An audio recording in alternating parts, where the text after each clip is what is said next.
আজ আমরা জানব পশ্চিমবঙ্গ তথা ভারতবর্ষের সবচাইতে গুরুত্বপূর্ণ গঙ্গা নদীর উপর নির্মিত ফারাক্কা বাঁধ নিয়ে।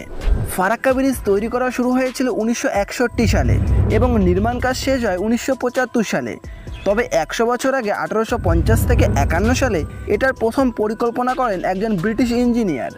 তবে সেই সময় তার কথায় কোনো সম্মতি দেওয়া হয়নি। পরে 100 বছর পর একজন জার্মান বিজ্ঞানীর কথা মতো এই প্রকল্পের কাজ শুরু হয়। সেই বছর 21শে এপ্রিল থেকে বাঁধটি চালু হয়।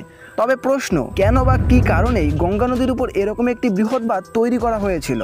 ভারতের বহুল চর্চিত নদীবাঁধগুলির মধ্যে একটি হলো ফারাক্কা বাঁধ। পূর্ণতোয়া গঙ্গা পশ্চিমবঙ্গের মুর্শিদাবাদ জেলায় দুই ভাগ হওয়ায় পূর্বে ফারাক্কাতে 1970-এর দশকে এই বাঁধটি নির্মাণ করা হয়। বাংলাদেশ সীমান্ত থেকে মাত্র 18 কিমি দূরে অবস্থিত ফারাক্কা বাঁধ পরিবেশগত ও কূটনৈতিক দৃষ্টিকোণে একটি গুরুত্বপূর্ণ ও বিতর্কিত বিষয়। ফারাক্কা বাঁধ নির্মাণের প্রেক্ষাপট অনেক পুরনো। কলকাতা বন্দর সহ ভাগীরথী হুগলি নদীর নাব্যতা বজায় রাখার উপায় খুঁজতে ব্রিটিশ আমলে 1851 থেকে 1946 সময়কালে কমপক্ষে 5টি সমীক্ষা করা হয়েছিল।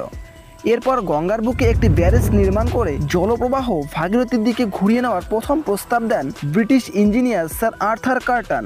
প্রায় 100 বছর পর 1957 সালে অর্থাৎ ভারতবর্ষ স্বাধীন হওয়ার পর জার্মান নদীবিজ্ঞানী ওয়াল্টার হেলসেন ভারত সরকারকে পরামর্শ দেন গঙ্গা নদীর উপর ব্যারেজ তৈরি করার।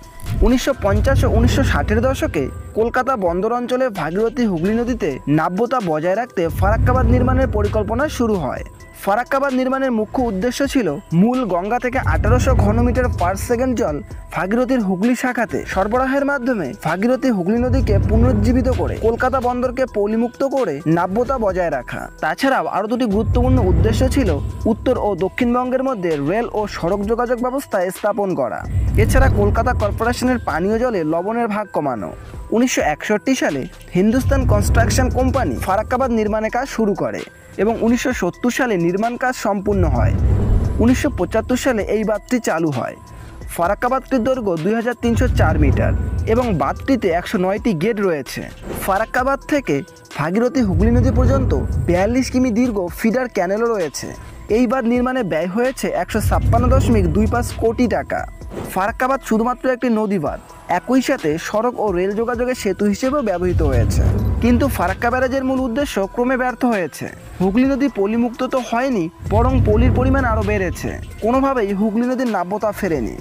সুতরাং ভবিষ্যতে কলকাতার জল প্রকল্প আর থাকবে কিনা তা সময়ই বলবে। ফারাক্কা ব্যারাজের কঠিন মূল্য দিতে হচ্ছে পশ্চিমবঙ্গবাসীকেও। ফারাক্কা ব্যারাজে বাধা পেয়ে উজানে যে জলাশয় তৈরি হয়েছে সেখানে পলি থিতিয়ে পড়ে নদীগর্ভ ক্রমশ ভরাট হয়ে যাচ্ছে। ব্যারেজ কর্তৃপক্ষের একটি মৌখিক তথ্য অনুযায়ী প্রতি বছর প্রায় 30 কোটি টনেরও বেশি পলি ফারাক্কা জলাধারে আটকে পড়ে আছে। ফারাক্কা জলাধারটি জলের চেয়ে অনেক বেশি গুণে পলিতে নিমজ্জিত আছে, যার ফলে এখনই ভুগতে শুরু করেছে উত্তরপ্রদেশ ও বিহার রাজ্য।